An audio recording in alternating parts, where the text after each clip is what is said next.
allow me to give that to you. Thank you. So, thank you for joining with us today. So you can get a copy of the Science of Mind magazine, and you can open up into that statement of what we believe, and you can go down there through those many statements and find the one that you want to vibrate with and begin to move that into your life. Begin to bring that into your presence.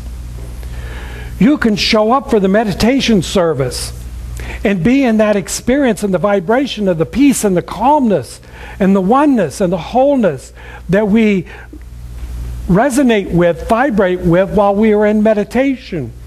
You can show up at the chanting in the meditation group, and you can get really loud, and you can swirl and twirl and dance and chant and speak the word of the divine in a way that moves your vibration into that which says that we can heal any condition. We can control the conditions of our life through the power of our mind, through our thought. You can show up for the discussion groups. You can show up for the classes in order to learn this in a deeper level, day in, week by week by week, to get to that place to know who you are, to be in that divine presence. We had a wonderful experience. One of the speakers towards the end of the week, Reverend John Scott, a minister in Jamaica, a Jamaican, grew up there, lived there. And don't you just love the voice of the Jamaicans and the way they speak? I wish I could do that, but he's referred by the people that know him, particularly those in his congregation and those in Jamaica, as Uncle John. Uncle John is a loving presence. And those of us that had the opportunity to hear him speak, we felt that. We moved into that place of love. We moved into that joy and peace and awareness.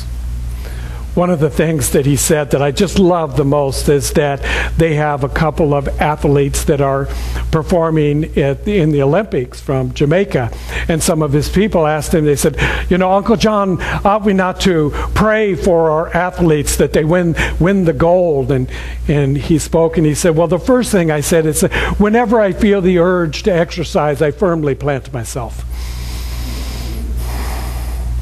And I think not that we should pray for our athletes, but that we should hold in the highest and the greatest all of the athletes who have done the work that they have done in order to be recognized as an Olympian, that they have arrived to this place.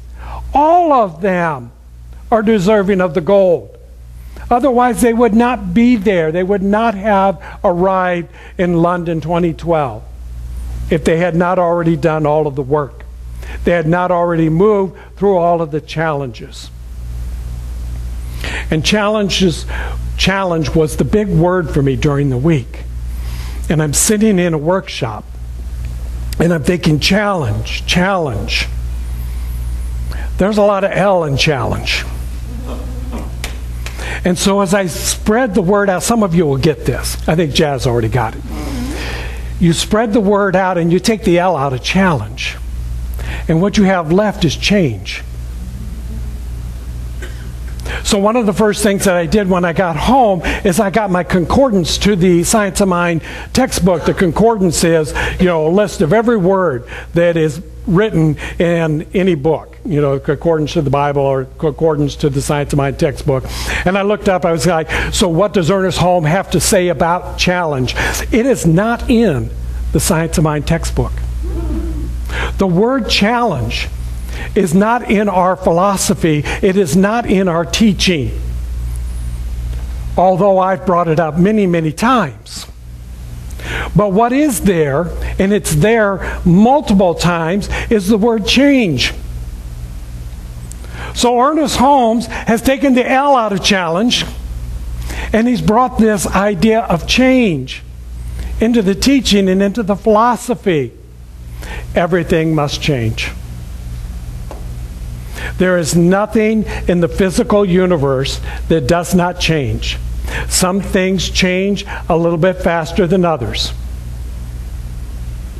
The mountaintop does not wear down at the same rate of speed in which the sand dunes blow across the road to get to the other side. But they change.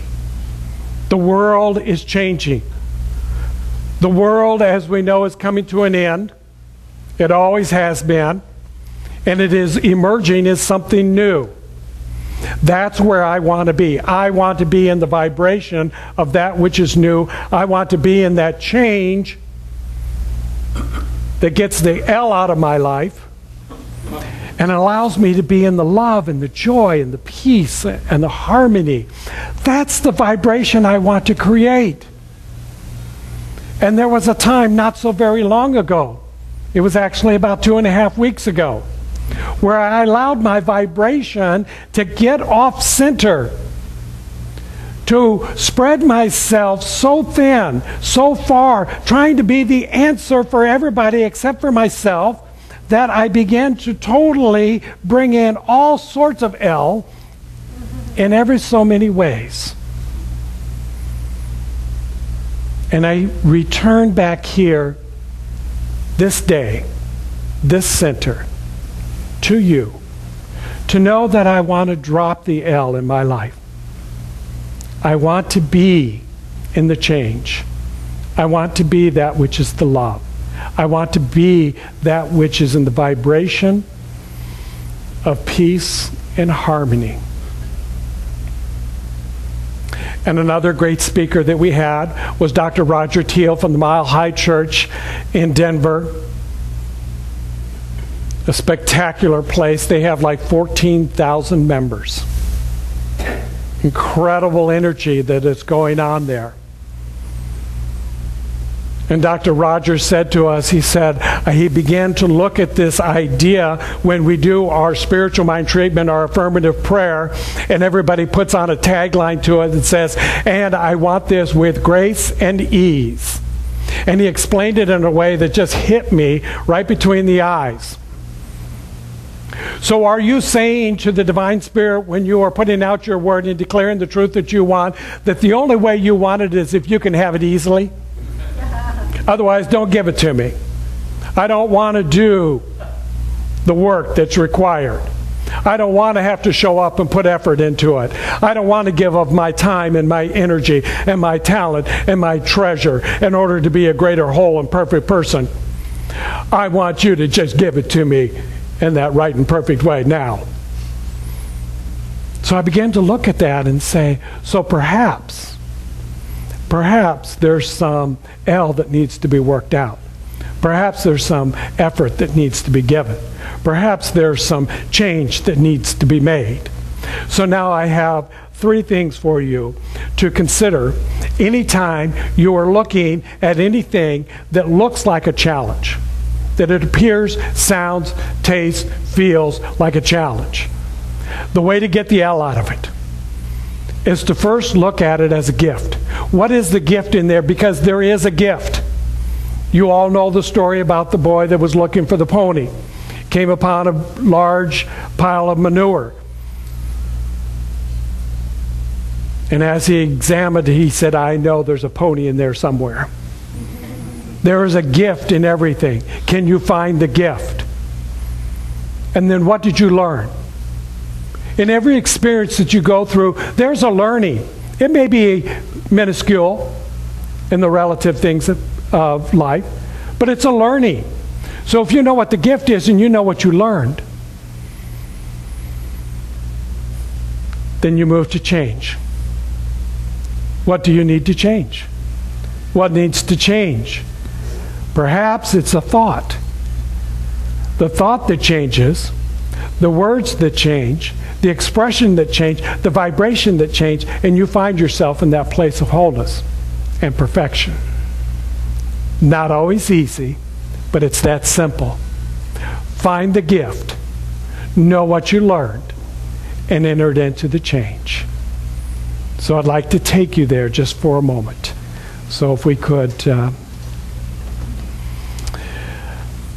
anchor in, allow yourself to be at ease and comfort, relax, feel safe. Close your eyes and